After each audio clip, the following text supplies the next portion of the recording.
नमस्कार, आप देख रहे हैं बहस बिहार की और आपके साथ मैं हूं विवेक। बिहार के मदरसों में राष्ट्रगान क्यों नहीं होना चाहिए। उत्तर प्रदेश में कल ऐसी खबर आई कि उत्तर प्रदेश में तो राष्ट्रगान होगा और जितने भी मुस्लिम धर्मगुरु हैं उनमें से ज्यादा सभी ने कहा कि क्यों नहीं होना चाहिए। हालांकि कुछ सवाल थे। सवाल यह था कि 5 साल में एनसीईआरटी की किताब मदरसों में नहीं पहुंचा पाए, चलिए गवा लीजिए, और अगर राष्ट्रगान होना चाहिए तो होना चाहिए, 2 बार करवाइए, और 2 बार के अलावा क्यों होना चाहिए इस बात को भी वो खुद कह रहे हैं। हमारे साथ आज की डिबेट में आशुतोष झा प्रवक्ता बीजेपी से हैं, एजाज अहमद प्रवक्ता आरजेडी से, आजम बारी प्रवक्ता कांग्रेस से, डॉक्टर विवेकानंद तिवारी राष्ट्रवादी चिंतक है। सबका एक साथ हम स्वागत करना चाहेंगे। लेकिन जो सवाल है अपनी जगह पर है। सवाल है राष्ट्रवाद का, सवाल है राष्ट्र के प्रति अपनी संवेदना का, सवाल है राष्ट्र के प्रति जो हमारा एक अभिमान है उसके प्रति झुकाव का। तो राष्ट्रगान होना चाहिए। बिहार में क्यों ना हो। बिहार में आखिर इस टिप्पणी पर जो बीजेपी ने कही, बीजेपी ने कहा कि भाई होना ही चाहिए, तो इस पर अलग अलग टिप्पणियां अलग अलग पॉलिटिकल पार्टीज की तरफ से आ रही हैं। तो आखिर इसमें इफ और बट का सवाल क्यों है। तो सबसे पहले हम अपने गेस्ट के पास ही सीधे रुक करते हैं और बात करते हैं। सबसे पहले एजाज अहमद साहब प्रवक्ता आरजेडी से हैं। आप हमें बताएंगे कि क्योंकि आपकी जब बाइट हम सुन पा रहे थे, आपका जब बयान सुन पा रहे थे, तो आपने कहा कि सीधे तौर पर तो आप कुछ नहीं कह रहे थे, लेकिन आज स्पष्ट तौर पर आप बताइए राष्ट्रगान बिहार में क्यों ना हो। देखिए, राष्ट्रगान से किसी को एतराज़ नहीं है। ये बिहार और उत्तर प्रदेश का मामला नहीं है, पूरे देश का मामला है। और राष्ट्रगान राष्ट्रभक्ति के लिए सबूत का भी कोई आधार नहीं है। लेकिन सबसे बड़ी बात यह है कि राष्ट्रगान के प्रति वो लोग ज़्यादा आतुर दिख रहे हैं जिन लोगों ने 15 अगस्त 1947 की आज़ादी के बाद कम से कम 50 बरस लग गए उनको अपने नागपुर हेडक्वार्टर में राष्ट्रीय ध्वज फहराने में, और राष्ट्रगान वहाँ 50 वर्षों के बाद गाया गया। जो लोग स्वयं राष्ट्रगान से दूर रहते हों, राष्ट्रगान के प्रति उनका कोई समर्पण का भाव नहीं हो, कोई सोच नहीं हो, ये बात कैसे कह सकते हैं? वो हमें राष्ट्रभक्ति का सबूत नहीं, इस पर तर्क क्या है आपका, ये बताइए। तो सब लोगों को पता है, कहने से नहीं होगा, आप तर्क पेश कीजिए। नहीं, कहने की बात नहीं है। ये आपको पता नहीं है कि वीर सावरकर ने देश की आज़ादी के समय माफ़ी मांगने का काम किया था?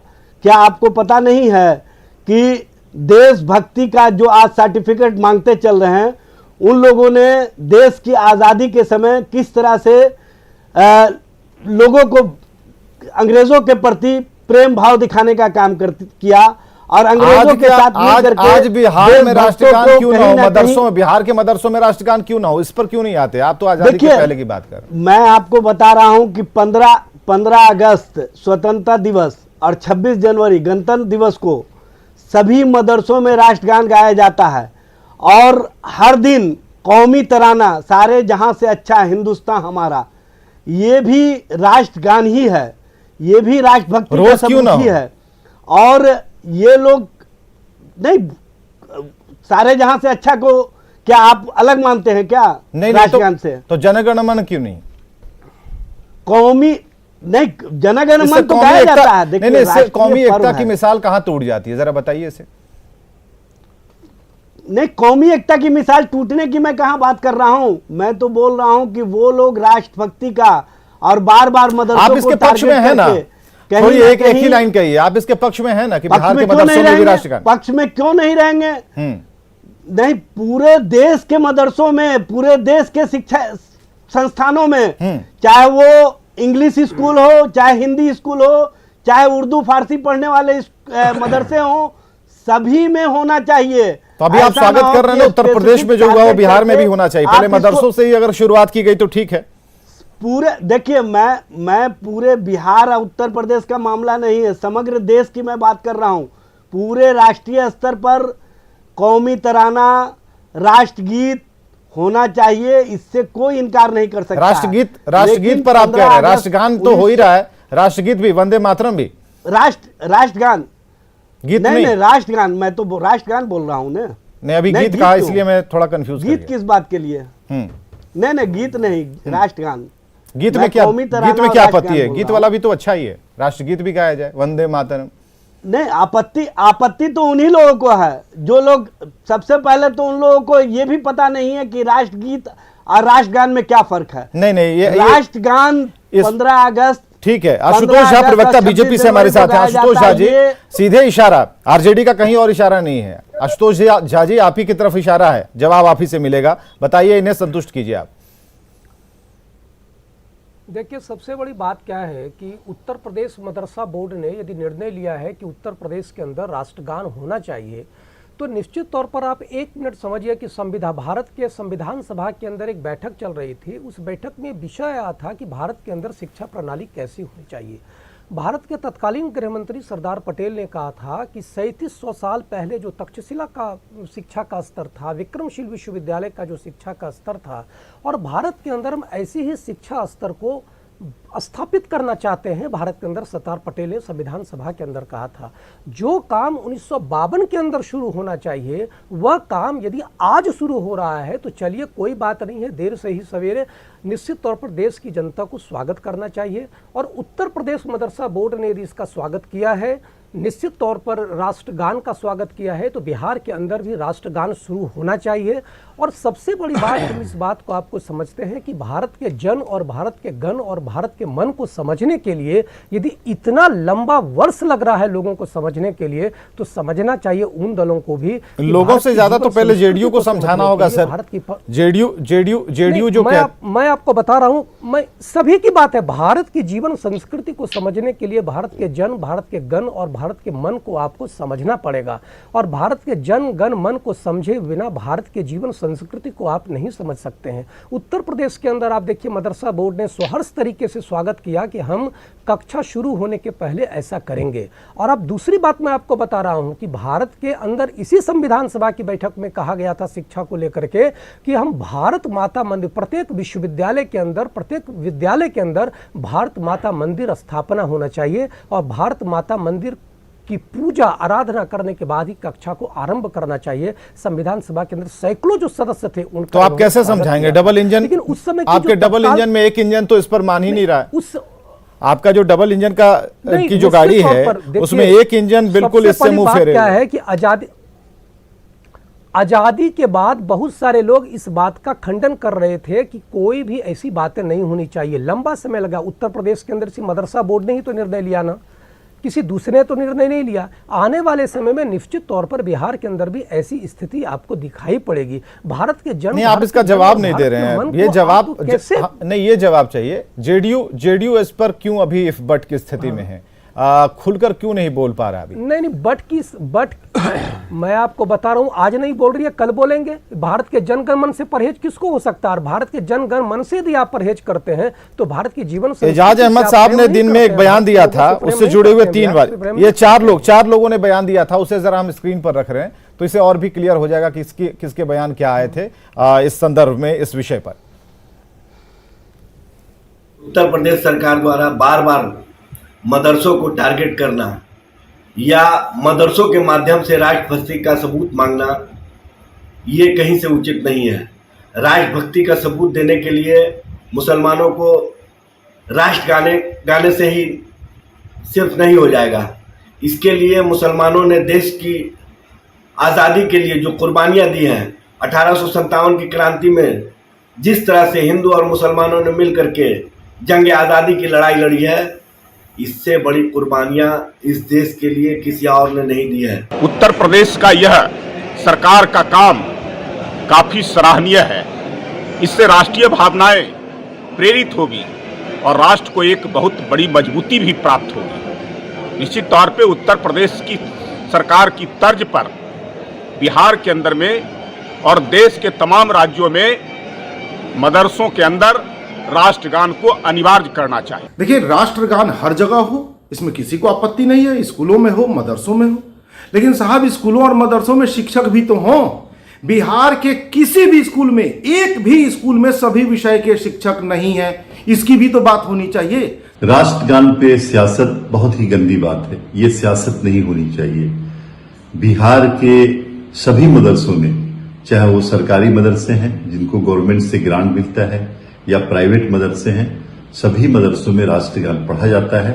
न सिर्फ पढ़ा जाता है बल्कि उससे मोहब्बत की जाती है, और वतन से मोहब्बत तो ये ईमान की अलामत है। इसमें सियासत या गवर्नमेंट से कोई इंस्ट्रक्शन जारी हो, गवर्नमेंट कोई रूल रेगुलेशन बनाए, तो ये तो सही नहीं है। सुना, ये सियासत क्यों कर रहे हैं? जेडीयू ये कह रही है उन सभी लोगों को कि जबरन क्यों थोप रहे हैं, सरकारी आदेश क्यों? नहीं सर, यहाँ पर सरकारी आदेश की बात नहीं है। आप भारत के इतिहास को यदि आप देखेंगे तो आचार्य चाणक्य ने कहा था कि जिस प्रदेश के अंदर, जिस राष्ट्र के अंदर शासन चलता है, उस शासन चलाने वाले लोगों का कर्तव्य बनता है। तो हम तो बिहार पर फोकस करेंगे सर।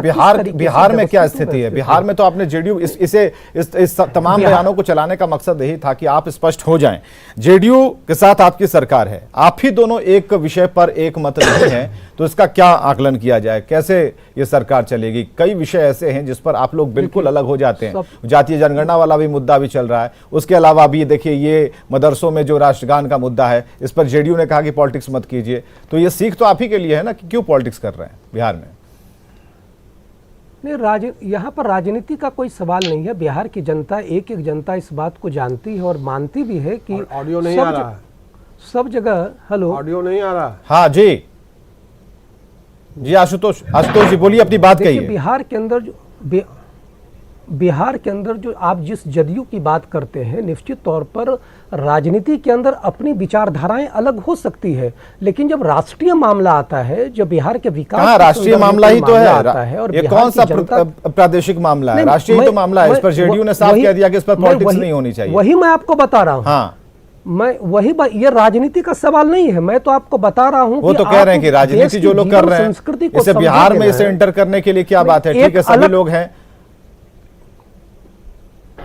लेकिन अलग सिंड्रोम विकसित करने का प्रयास मत कीजिए। आप भारत को समझने के लिए भारत के जीवन संस्कृति कौन सिंड्रोम को विकसित कर रहा है? यदि कोई दल को आप अलग तरीके से इस देश के अंदर आजादी के बाद से भारत के अंदर इस तरीके का डेवलपमेंट किया गया। एजाज साहब, ठीक है, इस सिंड्रोम को निकालना जरूरी करना चाहिए। एजाज अहमद साहब, देखिए, ये पूरे देश को पता है कि कौन देश के अंदर ध्रुवीकरण की राजनीति कर रहा है और कौन टारगेटेड राजनीति कर रहा है। ये किसी को बताने की आवश्यकता नहीं है।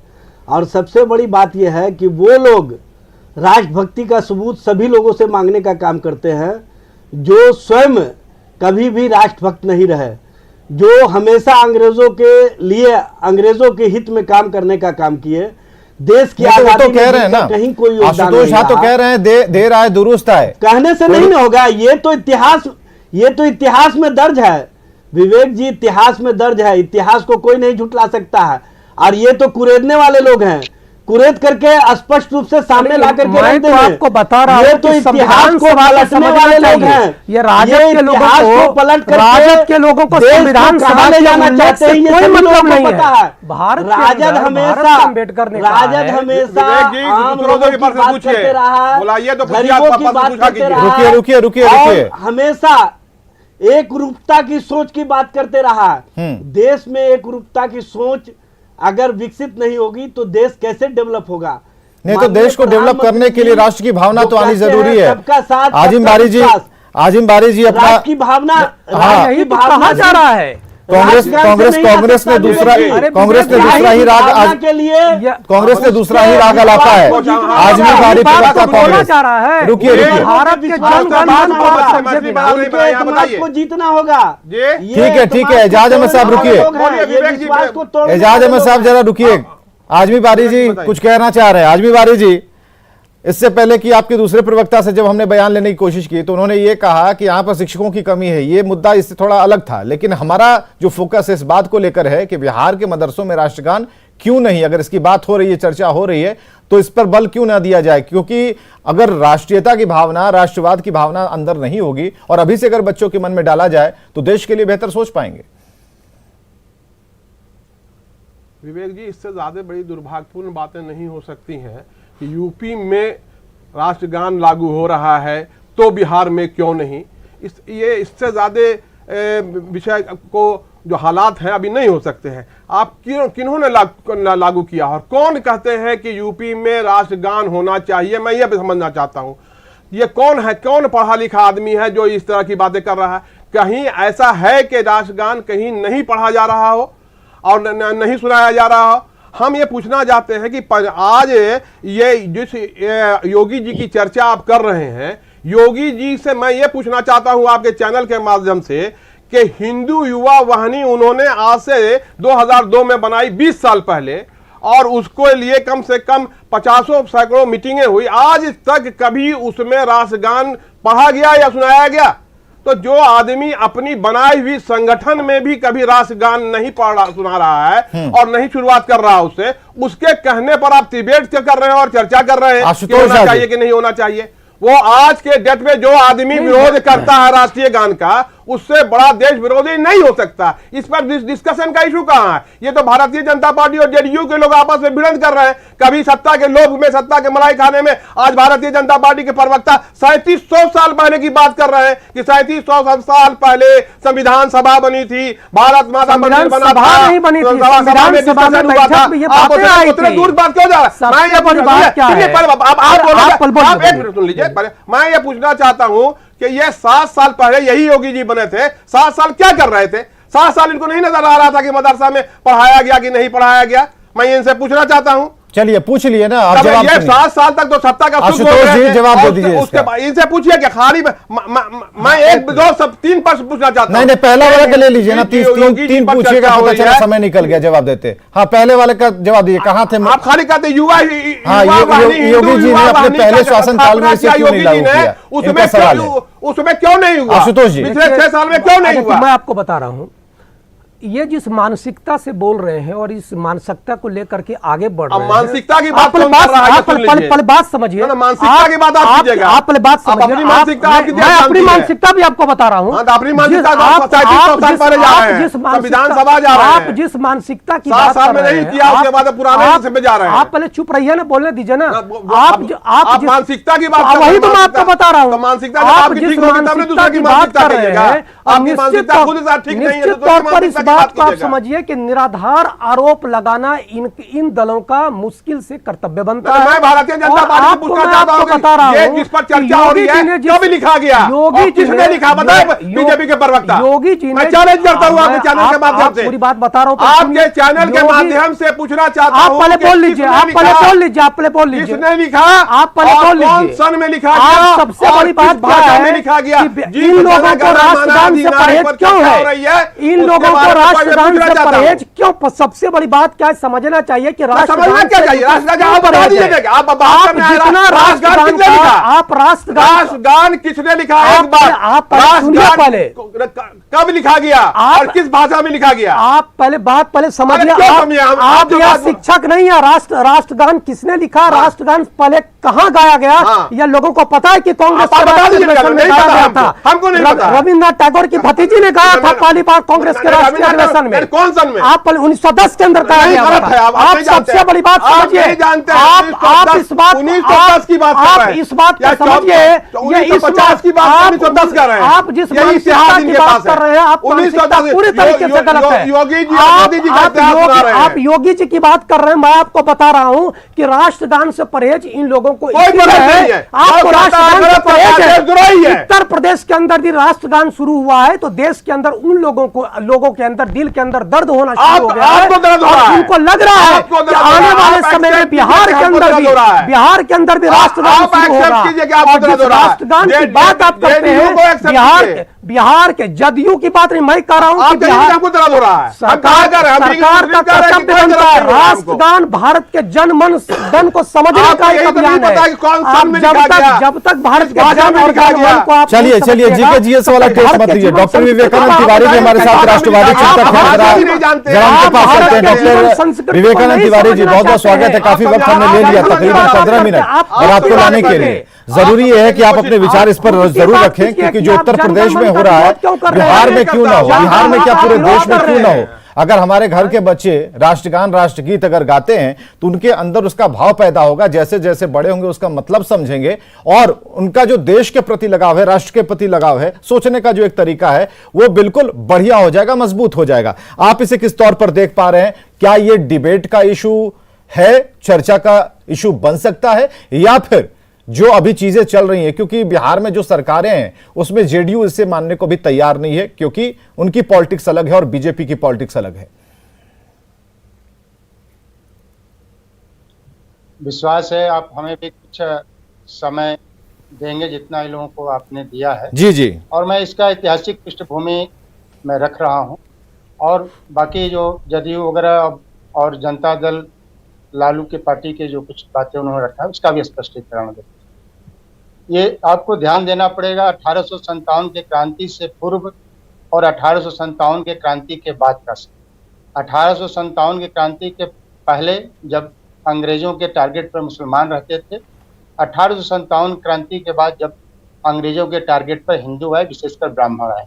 1857 के क्रांति के बाद एक पील आयोग बनती है, उसके रिपोर्ट के आधार पर जो है ब्राह्मणों को टारगेट किया जाता है कि ब्राह्मण ही जो भी क्रांति हुई थी 1857 के उसके नेतृत्व करता थे, समाज में इनका सम्मान है, इनके सम्मान को गिराओ और मुसलमानों को जो है अपने पक्ष में लाओ।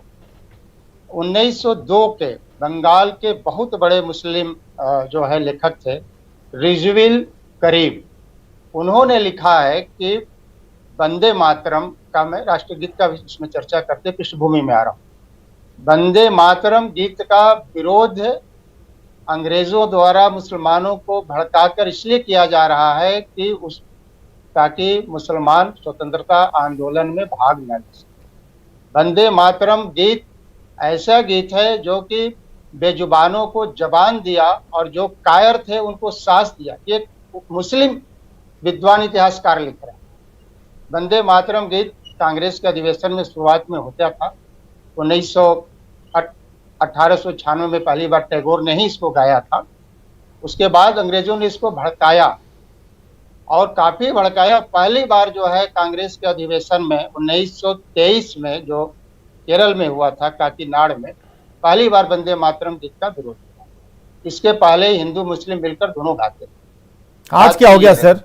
उसके बाद आज की स्थिति क्यों, आज की स्थिति ऐसी क्यों हो गई कि इस पर बहस चल रही है? इसमें टैगोर थे, सुभाष चंद्र बोस थे, ये चीजों। उसके बाद रविंद्रनाथ टैगोर ने जो है 2 छंद को, वंदे मातरम के 2 छंद को, उन्होंने कहा कि इसमें कोई आपत्ति नहीं है। आज आपत्ति क्यों है डॉक्टर विवेकानंद तिवारी? आज आपत्ति क्यों है? आज आपत्ति क्यों हो रही है? जी हाँ, आज आपत्ति करने वाले वही लोग हैं जिनके लिए राष्ट्र सर्वोपरि नहीं। राष्ट्र रहेगा तभी जो है हम और आप और बाकी पार्टियां रहेंगी। ये वही लोग हैं जो कि भारत विभाजन के इनके पूर्वज गुनाहगार। भारत का विभाजन ऐसे स्तर कि भाई हम चाहते हैं कि तकनीकी तौर पर भी मदरसे स्ट्रांग बने। बढ़िया बात है, हम शुरुआत कर रहे हैं राष्ट्रगान से, ये बातें आगे बढ़ेंगी। बहुत बहुत शुक्रिया आप सभी का आने के लिए और इस पर चर्चा करने के लिए। बिहार में क्यों ना राष्ट्रगान मदरसों में हो, सभी जगह होना चाहिए, कहीं कोई दिक्कत नहीं है और राष्ट्र की भावना सभी के दिल में मजबूती के साथ घर करनी चाहिए। खबरें लगातार जारी हैं।